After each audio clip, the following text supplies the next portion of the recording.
Hola, hola, buenos dias, bom dia, and good morning. My name is Melinda Ramirez, and I am HACE's Director of Leadership Programs. My pronouns are she, her, and ella. Today I'm wearing a hot pink blouse, my hair is dark brown and curly. Most importantly, me siento muy excited to be your Cafecito host today. So for those of you tuning in, let us know where you're tuning in from. And before we jump in to interview our wonderful guest, I want to let you know a little bit about HACE, as well as some announcements and resources we have available. For those of you who don't know, HACE is a national nonprofit, and we're dedicated to positively impacting the impact of the American workplace by providing Latino professionals with the insights, access, and tools to be successful in every phase of their career.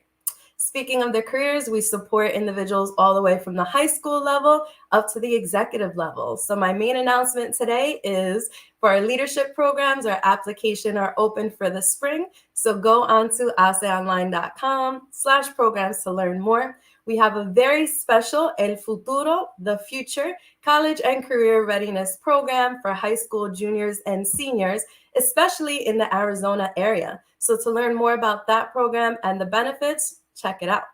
With that said, we have a wonderful guest today, Itzel Contreras. She's amazing, a polyglot, has been in Mexico, America, Italy. Proud mama and employee. Most importantly, she's a client associate director, and she's also overseeing customer success for NielsenIQ. And she's here representing also HOLA, her ERG. So welcome, Itzel. Hi, good morning. Very excited to be here. Igualmente. So Itzel, one of our first questions we always ask our lovely guests is, how do you like your cafecito or your morning beverage of choice? Sure. No, I'm totally coffee, cafecito, first thing in the morning. Actually, first thing is an espresso, Italian Mm. espresso. I live in Italy so many years and it's like part of my day. But then when I want a break, I go for my café de olla, Uh-huh. typical coffee in Mexico, in Michoacan, in my region. So that's with a little cinnamon. I prepare it with the coffee that I bring from Mexico, and then I have my moment. I love that. I'm a proud Dominican. I don't drink cafe. I drink my agua or té, but my family always puts a little bit of canela, cinnamon in their black coffee, so it Exactly. smells great. Delicious. So thank you for sharing that. Audience, let us know what is your cafecito or morning beverage of choice. Itzel, while they do that in the chat, tell the audience a little bit about your cultural background and your professional background. How did you get to where you are today? Sure. So I was born and raised in Mexico, Morelia, Michoacan. I lived there until I was 21 years old. So I live like half and half. My week life was in the city, in Morelia, in an urban environment. But also on the weekends, I went often to visit my grandpa in a rural town in Michoacan. So I grew up seeing the two sides of Mexico, the two sides of um, the type of life that we can get. And it was really interesting since I was little. I always wanted to travel, and actually for college, I studied international business, and that took me to France, sorry, where I studied for 1 year international business and French. And when I went back to Mexico, I was like, I have to go back. So I applied for to join a master with the Universidad Bocconi in Milan, Wow. and it was a master in marketing and communication. And of course, I applied for a scholarship because it was Yes, my plan, so I needed to go make for it happen. that. So I got into the master, and I got actually a full ride scholarship from the Oh, European Union. felicidades. At the time, they had this program called Alban, that it was for Latino academic achievers. So it was like amazing, and I was that. I got the master and I got a scholarship, so I'm living. Hey. I don't know how I did it, but I did it. I moved to Italy. I did my master in Italian. again. Impressive. Yeah, trying a new language. And in this master, I was the only Latina, but that's okay. I was like, I'm here and I will get it. I My minor in that master was marketing research. Mm-hmm. That is what I got to know Nielsen, and I started working with them in Italy, like 15 years ago. Wow. Still strong. Thank you. From there, yeah, 6 years ago, we moved to the US, and for family reasons, my husband was relocated, and I came to the US, to New York area, and joined Nielsen again. So I really love the type of work we do, and the company overall has always been great with me. I love that. Thank you for sharing your journey to challenge yourself, but still sticking to your roots, seeing the best of both worlds in Mexico. And you deserve that scholarship. I'm sure you worked hard for it and it paid off, and you got to study in France and Italy. So not only are you a polyglot, you speak multiple languages, but you are very, very intelligent. And you're also very community centric, or focusing on la comunidad. So Itzel, tell our ASE comunidad, which you're a part of, a little bit of what HOLA is at NielsenIQ, the real pillars, and how they foster DEI and community engagement initiatives. Of course. So as soon as I moved to the US, I found this HOLA group like to be amazing, an amazing place where to start getting familiar with the corporate America that was completely new for me, and also to get closer again with my Latino heritage. It was great. So last year, I became like a regional leader, and like, vamos por todo. And I was like, okay, let's do it. We have Adelante todos. two pillars. One is comunidad, community, and one is desarrollar, develop. So we try to focus all our activities through the year on these two. For comunidad, of course, the objective is to make sure that we have a space for all the Latino associates to come and have a space to talk, to network, to get to know each other. And we talk from Cafecito. We have actually a Cafecito space every 2 months where we can talk about just holidays or travel or difficult topics, because it's important to have those spaces as well. I know it sounds simple, but I feel like for us it's so important. It for sure made a difference for me and my journey in Nielsen. The other pillar is desarrollar, develop, where we are more focused into providing tools and experience that can support the associates in their career development and professional development. So we bring speakers we bring external Latino leaders. We work internally with our own Latino leaders in Nielsen. And also last year, I'm very excited for this project, we launched a LinkedIn Path Learning that is dedicated to foster or to support the development of leadership skills for the Latino or the diverse associates. I was very keen to make this project because I was fortunate enough to be sponsored by Nielsen to attend one leadership program with other Latino leaders across the US. And that changed my life in the term that I saw how these topics that are common for our leaders, communication skill, emotional intelligence, leadership, hit different when you talk with other Latinos and when you see it through your lenses of first generations, of immigrants. It's different. So I told my leadership, we need something for the diverse of the minorities. So this is a first step. We launched a LinkedIn Path with 5 different programs. Wow. And leadership, communication skill, emotional intelligence, and to make it more personal, we're going to create discussions groups where we will come together almost like a book club, but for the LinkedIn Path. And the objective is to talk together on how or what we are learning in the LinkedIn Path means for us and how we can support each other. That Right. sounds amazing. And I know you said it's not just cafecito, it's the hard conversations, but you were also talking to me in offline a little bit about the insights, the research, the reports. So can you tell us a little bit more about how does Nielsen, Ola, ERG kind of work together to provide insights for their clients, conducting community research, as well as advancing DEI, not just within the organization, but beyond it too? Yeah, totally. This is a very exciting thing for me. Like, we have a team that works developing the diverse voices report that we launch through the year. We have the Asian American Diverse Voices Report, the Black American Diverse Voices Report, LGBTQ, and Hispanics. And we typically launch those around the months, the Makes sense. heritage, like for the Hispanic, we launch in September. And we do a focus on the Hispanic consumers and how we are growing, impacting the industry, and what does that mean for our clients.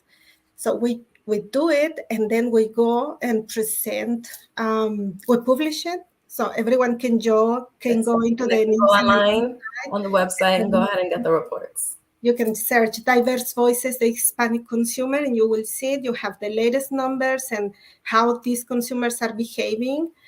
And we collaborated with AC Johnson like last year. I have the names. I have to write it.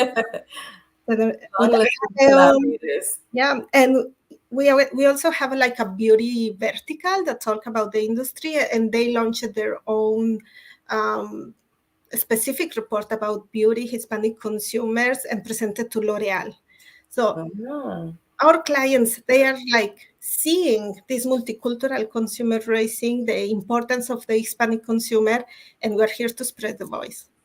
I love that. So, for those of you who want to learn more about diverse voices, because there's diversity within diverse voices, go Exactly. ahead and you heard it. Go on Nielsen IQ, do that search, and go ahead and utilize that data to drive decision making, advocacy. Because, as you had said, with community, you can continue to foster development or avanzar, right? Right. Everyone together and advance. So, I love that. So it said we're going to open up the question portion. So for those of you tuning in who want to learn a little bit more about Itzel, her role, Ola, ERG, Nielsen IQ, go ahead and put them in the chat. We'll feature that out. And as we get those questions coming in, he said, tell us a little bit more about what you're really passionate about, what you currently do. For work? Sure, or life. Maybe you have a life outside of work, so that's just Yeah, important. exactly. Well, in my personal life, I really see that I have the opportunity to support and to represent Latinos in different environments, even in the school, in my school district. I'm always there representing. I want to make sure that we have a voice, that we are present, and that also other Latino or minority parents feel the same way. Like, we need to be there. We have the right to be there. Um, at work, I I just have to say I really love my job. I work with clients every day.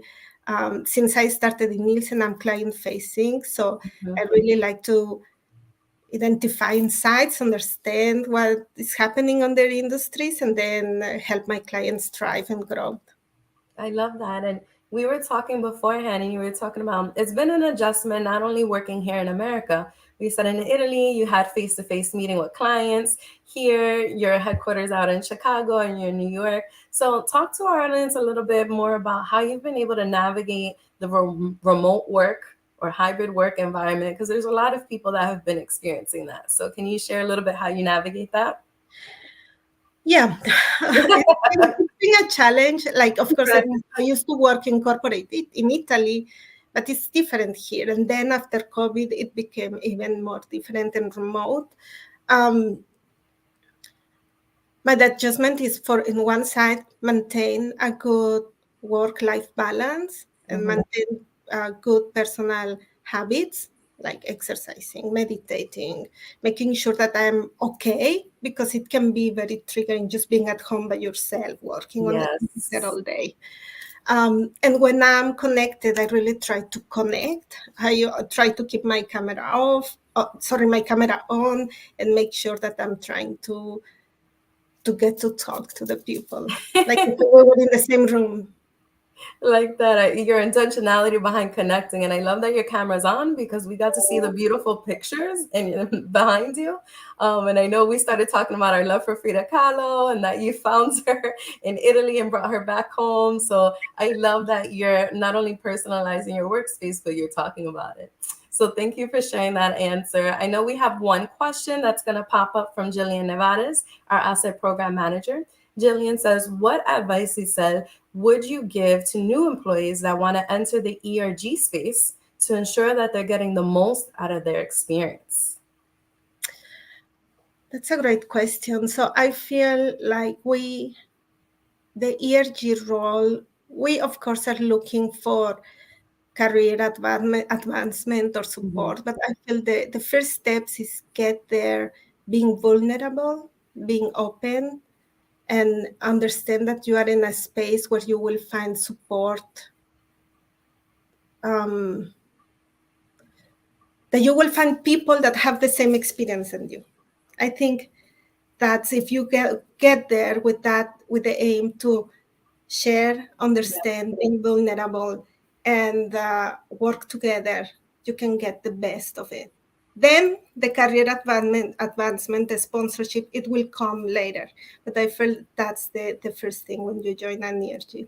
I love that. And I know how you said, like, being vulnerable is not always so easy. Sharing your story, connecting, and role modeling, which is exactly what you're doing today, is you're sharing your experiences, and maybe something will connect with someone that will inspire someone else. So in that journey, I love how you said Nielsen focuses on that community or comunidad and desarrollo, the development. So that's definitely key. So any final thoughts before I ask my last question? Just connecting to that, I know it's so hard being open and vulnerable, but I feel like we as Latinos, we share so much of, we have similar experiences. We Mhm. miss the same thing. We have to live, we have family in other countries. We have part of our heritage. We really don't know if we are the aquí or the allá, and we Right. share it. So we understand each other. So that's why I enjoy connecting with other Latinos, or with, because it's like our level of understanding is already here. I don't have to explain all that. And then the support that I can get from you, I know it will be already like with steroids. I love that. So, our last question for today is, I see a few more people popping in with questions. So, if you have questions, Itzel has been gracious enough to extend her LinkedIn, which has been dropped in the chat. So, if you have questions, directly reach out to Itzel and she'd love to respond to you. So, he said, to close us out, Asa's last question is, what are you most hopeful for in 2024? So I was reflecting on this question. I'm trying. No, I have two things that I really like to think right now. One is the younger generations that are Mhm. joining the job force. They are multicultural, and not only multicultural, they are more acceptant of it. Like they Mhm. are growing multicultural. So that brings me hope, because I have two kids. They are half Italian, half Mexican, living in the US. So I don't know. I wish their friends and everyone, it will be more natural for them to live here. And the other thing is just I keep seeing um, Latinos thriving and getting to Mhm. important roles in the industry. Um, I see peers that are growing. I see the Latino leadership like a waking up, and I just feel like it's now. That's right. It's now, it's hora, it's our time to continue and Latino definitely time. investing in our youth. You know, el futuro, they're our future, our youth are our future. So go ahead and continue to check out the great things that NielsenIQ is doing by visiting their website, looking at the impact reports. You want to know more about Itzel, HOLA, ERG, or Itzel's wonderful travels because they are fascinating. Feel free to reach out directly to her. With that said, Isid, it's been a pleasure. Fue un placer to interview you. We are so honored to have you share your story. And we definitely continue for others to share their stories, work on that community so we can continue to develop, grow, and advance together. With that said, everyone, have a wonderful rest of your day and take care, todos. Gracias, Isel. Gracias, gracias, Melinda. Adios.